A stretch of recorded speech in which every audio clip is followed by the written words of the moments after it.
ಸವಿ ಕನ್ನಡ 1ನೇ ತರಗತಿ ಭಾಗ 1. ಇದರಲ್ಲಿರುವ ಪಾಠ 2 ಸಹಕಾರ. ಮೊದಲಿಗೆ ಈ ಪಾಠವನ್ನು ಓದುತ್ತೇನೆ. ನಂತರ ಸಂಕ್ಷಿಪ್ತವಾಗಿ ಸಾರಾಂಶವನ್ನು ಹೇಳಿ ಅಭ್ಯಾಸ ಪ್ರಶ್ನೆಗಳಿಗೆ ಉತ್ತರವನ್ನು ಹೇಳುತ್ತೇನೆ. ಒಂದು ಊರು.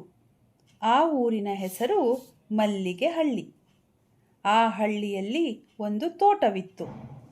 ಆ ತೋಟದಲ್ಲಿ ಒಂದು ಕೋಳಿ ತನ್ನ ಮರಿಗಳ ಜೊತೆಯಲ್ಲಿ ವಾಸವಾಗಿತ್ತು. ಅದೇ ತೋಟದಲ್ಲಿ ಗುಬ್ಬಚ್ಚಿ ಮತ್ತು ಪಾರಿವಾಳಗಳೂ ವಾಸವಾಗಿದ್ದವು. ಒಂದು ದಿನ ಕೋಳಿಗೆ ರಾಗಿಯ ಕಾಳುಗಳು ಸಿಕ್ಕವು. ರಾಗಿಯನ್ನು ಹೊಲದಲ್ಲಿ ಬಿತ್ತಿದರೆ ತುಂಬ ರಾಗಿ ಸಿಗುತ್ತದೆ ಎಂದು ಕೋಳಿಗೆ ಅನಿಸಿತು. ಕೋಳಿ ರಾಗಿಯನ್ನು ಬಿತ್ತಲು ಗುಬ್ಬಚ್ಚಿಯ ಸಹಾಯ ಕೇಳಿತು. ಗುಬ್ಬಚ್ಚಿ ನನ್ನಿಂದ ಆಗದು ಎಂದಿತು. ಕೋಳಿ ಪಾರಿವಾಳದ ಸಹಾಯವನ್ನು ಕೇಳಿತು. ಅದು ನನ್ನಿಂದ ಆಗದು ಎಂದಿತು. ಕೋಳಿ ತನ್ನ ಮರಿಗಳನ್ನು ಕೂಡಿಕೊಂಡು ರಾಗಿಯನ್ನು ಬಿತ್ತಿತು. ಕೆಲವು ದಿನಗಳು ಕಳೆದವು. ರಾಗಿಯ ಪೈರುಗಳು ಬೆಳೆದು ದೊಡ್ಡದಾದವು. ರಾಗಿಯ ಪೈರಿನಲ್ಲಿ ತೆನೆಗಳು ಬಿಟ್ಟವು. ಆ ತೆನೆಗಳನ್ನು ಕೊಯ್ಯುವ ದಿನ ಬಂದಿತು. ಕೋಳಿ ರಾಗಿಯ ತೆನೆಗಳನ್ನು ಕೊಯ್ಯಲು ಗುಬ್ಬಚ್ಚಿಯ ಸಹಾಯ ಕೇಳಿತು. ಗುಬ್ಬಚ್ಚಿ ನನ್ನಿಂದ ಆಗದು ಎಂದಿತು. ಕೋಳಿ ಪಾರಿವಾಳದ ಸಹಾಯವನ್ನು ಕೇಳಿತು. ಅದೂ ನನ್ನಿಂದ ಆಗದು ಎಂದಿತು. ಕೋಳಿ ತನ್ನ ಮರಿಗಳನ್ನು ಕೂಡಿಕೊಂಡು ರಾಗಿಯ ತೆನೆಗಳನ್ನು ಕೊಯ್ದಿತು. ಕಾಳನ್ನು ಸಂಗ್ರಹಿಸಿ ಇಟ್ಟಿತು. ಒಂದು ದಿನ ಗುಬ್ಬಚ್ಚಿ ಮತ್ತು ಪಾರಿವಾಳಗಳಿಗೆ ತುಂಬ ಹಸಿವಾಯಿತು. ಅವು ಕೋಳಿಯ ಬಳಿ ಬಂದು, ಅಕ್ಕ, ತಿನ್ನಲು ರಾಗಿ ಕೊಡು ಎಂದು ಕೇಳಿದವು. ಕೋಳಿ, ನೀವು ಬಿತ್ತಲೂ ಬರಲಿಲ್ಲ, ಕೊಯ್ಯಲೂ ಬರಲಿಲ್ಲ, ನಿಮಗೆ ಏಕೆ ರಾಗಿ ಕೊಡಲಿ ಎಂದು ಕೇಳಿತು. ಗುಬ್ಬಚ್ಚಿ ಮತ್ತು ಪಾರಿವಾಳಗಳಿಗೆ ತಮ್ಮ ತಪ್ಪು ತಿಳಿಯಿತು. ಅವು ನಾಚಿ ತಲೆ ತಗ್ಗಿಸಿ ನಿಂತವು. ಕೋಳಿಗೆ ಅಯ್ಯೋ ಪಾಪ ಅನಿಸಿತು. ರಾಗಿಯನ್ನು ಕೊಟ್ಟಿತು. ಈ ಪಾಠದ ಸಾರಾಂಶವೆಂದರೆ, ಇದು ಮಲ್ಲಿಗೆಹಳ್ಳಿ ಎಂಬ ಹಳ್ಳಿಯಲ್ಲಿನ ಒಂದು ಬುದ್ಧಿವಂತ ಕೋಳಿಯ ಕತೆ. ಈ ಕೋಳಿ ತನ್ನ ತೋಟದಲ್ಲಿ ರಾಗಿ ಬೆಳೆಯಲು ನಿರ್ಧರಿಸುತ್ತೆ. ರಾಗಿ ಬಿತ್ತನೆ, ಕೊಯ್ಲು ಹಾಗೂ ಕಾಳು ಸಂಗ್ರಹದ ಸಮಯದಲ್ಲಿ ಅದು ತನ್ನ ಗೆಳೆಯರಾದ ಗುಬ್ಬಚ್ಚಿ ಮತ್ತು ಪಾರಿವಾಳಗಳನ್ನು ಸಹಾಯಕ್ಕೆ ಕೇಳುತ್ತದೆ. ಆದರೆ ಅವುಗಳು ಆ ಕೆಲಸ ಕಷ್ಟಕರವೆಂದು ತಿಳಿದು ನೆರವು ನೀಡಲು ನಿರಾಕರಿಸುತ್ತವೆ.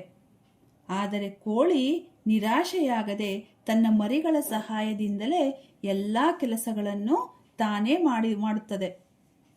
ಹಂತ ಹಂತವಾಗಿ ಅದು ರಾಗಿಯನ್ನು ಬೆಳೆಯಲು ತೊಡಗುತ್ತದೆ. ಕೊನೆಗೆ ಕೊಯ್ಲು ಮಾಡಿಕೊಂಡು ತಾನು ಬಿತ್ತಿದ್ದ ಫಲವನ್ನು ತನ್ನ ಶ್ರಮದಿಂದಲೇ ಪಡೆಯುತ್ತದೆ. ಕೆಲ ದಿನಗಳ ನಂತರ ಹಸಿವಿನಿಂದ ಬಳಲುತ್ತಿದ್ದ ಗುಬ್ಬಚ್ಚಿ ಮತ್ತು ಪಾರಿವಾಳಗಳು ಕೋಳಿಯ ಬಳಿಗೆ ಬಂದು ರಾಗಿ ಕೇಳುತ್ತವೆ. ಕೋಳಿ ಮೊದಲಿಗೆ ಅವುಗಳ ಸಹಕಾರದ ಕೊರತೆ ನೆನಪಿಸಿಕೊಂಡು ರಾಗಿ ನೀಡಲು ನಿರಾಕರಿಸುತ್ತದೆ. ಆದರೆ ಕೊನೆಗೆ ತನ್ನ ಹೃದಯದಲ್ಲಿ ಕರುಣೆಯನ್ನು ಹೊಂದಿ ಅವುಗಳಿಗೆ ಆಹಾರವನ್ನು ನೀಡುತ್ತದೆ. ಈ ಕತೆ ಸಹಕಾರದ ಮಹತ್ವವನ್ನು, ಶ್ರಮದ ಫಲವನ್ನು ಮತ್ತು ಕ್ಷಮೆಯುಳ್ಳ ಮನಸ್ಸಿನ ಮೌಲ್ಯವನ್ನು ಒತ್ತಿ ಹೇಳುತ್ತದೆ.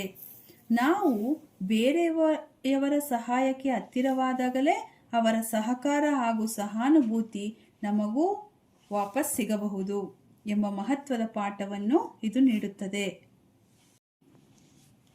ಈ ಪಾಠದಲ್ಲಿ ಕೇಳಿದಂತಹ ಪದಗಳು: ಒಂದು, ಊರು, ಹೆಸರು, ಮಲ್ಲಿಗೆಹಳ್ಳಿ, ಕೋಳಿ, ಮರಿ, ಜೊತೆ, ವಾಸ, ಗುಬ್ಬಚ್ಚಿ, ಪಾರಿವಾಳ, ದಿನ, ರಾಗಿ ಕಾಳು, ನೆಲ, ಬಿತ್ತು, ತುಂಬ, ಸಹಾಯ, ಕೂಡಿ, ಕೆಲವು, ದೊಡ್ಡದು, ಕೇಳು, ಬೆಳೆ, ತೆನೆ, ಕೊಯ್ಯು, ಪೈರು, ಸಂಗ್ರಹಿಸು, ಬಳಿ, ಹಸಿವು, ನಾಚು, ತಲೆ ತಗ್ಗಿಸು, ತಪ್ಪು. ಪದಗಳ ಅರ್ಥ: ಗುಬ್ಬಚ್ಚಿ ಅಂದರೆ ಗುಬ್ಬಿ, ಒಂದು ಜಾತಿಯ ಸಣ್ಣ ಪಕ್ಷಿ. ಸಂಗ್ರಹಿಸು ಅಂದರೆ ಒಟ್ಟುಗೂಡಿಸು. ಬಿತ್ತು ಅಂದರೆ ಬೀಜ ಹಾಕು. ಪೈರು ಅಂದರೆ ಧಾನ್ಯದ ಬೆಳೆ. ಆ ಪ್ರಶ್ನೆ ಕೇಳಿ ಮಕ್ಕಳಿಂದ ಉತ್ತರ ಹೇಳಿಸಿ. 1. ಹಳ್ಳಿಯ ಹೆಸರೇನು? ಹಳ್ಳಿಯ ಹೆಸರು ಮಲ್ಲಿಗೆ ಹಳ್ಳಿ. 2. ಕೋಳಿ ಎಲ್ಲಿ ವಾಸವಾಗಿತ್ತು? ಕೋಳಿ ತೋಟದಲ್ಲಿ ವಾಸವಾಗಿತ್ತು. 3. ಕೋಳಿ ಏನನ್ನು ಬಿತ್ತಲು ಗುಬ್ಬಚ್ಚಿಯ ಸಹಾಯ ಕೇಳಿತು? ಕೋಳಿ ರಾಗಿಯನ್ನು ಬಿತ್ತಲು ಗುಬ್ಬಚ್ಚಿಯ ಸಹಾಯ ಕೇಳಿತು. 4. ರಾಗಿಯ ಪೈರಿನಲ್ಲಿ ಏನು ಬಿಟ್ಟಿತು? ರಾಗಿಯ ಪೈರಿನಲ್ಲಿ ತೆನೆಗಳು ಬಿಟ್ಟಿತ್ತು. 5. ಕೋಳಿ ಯಾರನ್ನು ಕೂಡಿಕೊಂಡು ರಾಗಿಯ ತೆನೆಗಳನ್ನು ಕೊಯ್ದಿತು? ಕೋಳಿ ತನ್ನ ಮರಿಗಳನ್ನು ಕೂಡಿಕೊಂಡು ರಾಗಿಯ ತೆನೆಗಳನ್ನು ಕೊಯ್ದಿತು. 6. ಗುಬ್ಬಚ್ಚಿ ಮತ್ತು ಪಾರಿವಾಳಗಳಿಗೆ ಏನು ತಿಳಿಯಿತು? ಗುಬ್ಬಚ್ಚಿ ಮತ್ತು ಪಾರಿವಾಳಗಳಿಗೆ ತಮ್ಮ ತಪ್ಪು ತಿಳಿಯಿತು. 7. ಕೋಳಿಗೆ ಏನು ಅನಿಸಿತು? ಕೋಳಿಗೆ ಅಯ್ಯೋ ಪಾಪ ಅನಿಸಿತು. ಆ ಕೊಟ್ಟಿರುವ ವಾಕ್ಯಗಳಲ್ಲಿ ಬಿಟ್ಟಿರುವ ಪದಗಳನ್ನು ಹೇಳಿಸಿ. 1. ಕೋಳಿ ರಾಗಿಯನ್ನು ಬಿತ್ತಲು ಗುಬ್ಬಚ್ಚಿಯ ಸಹಾಯ ಕೇಳಿತು. 2. ಕೋಳಿ ತನ್ನ ಮರಿಗಳನ್ನು ಕೂಡಿಕೊಂಡು ರಾಗಿಯನ್ನು ಬಿತ್ತಿತು. 3. ಒಂದು ದಿನ ಗುಬ್ಬಚ್ಚಿ ಮತ್ತು ಪಾರಿವಾಳಗಳಿಗೆ ತುಂಬ ಹಸಿವಾಯಿತು. 4. ಗುಬ್ಬಚ್ಚಿ ಮತ್ತು ಪಾರಿವಾಳಗಳಿಗೆ ತಮ್ಮ ತಪ್ಪು ತಿಳಿಯಿತು. ಈ ಮಕ್ಕಳಿಂದ ಚಿತ್ರಗಳಿಗೆ ಸೂಕ್ತವಾದ ಬಣ್ಣ ತುಂಬಿಸಿ. ಕೆಳಗಿನ ಚಿತ್ರಗಳು ತಾವರೆ, ಬಾಳೆಹಣ್ಣು, ಕ್ಯಾರೆಟ್, ಕುಂಬಳಕಾಯಿ.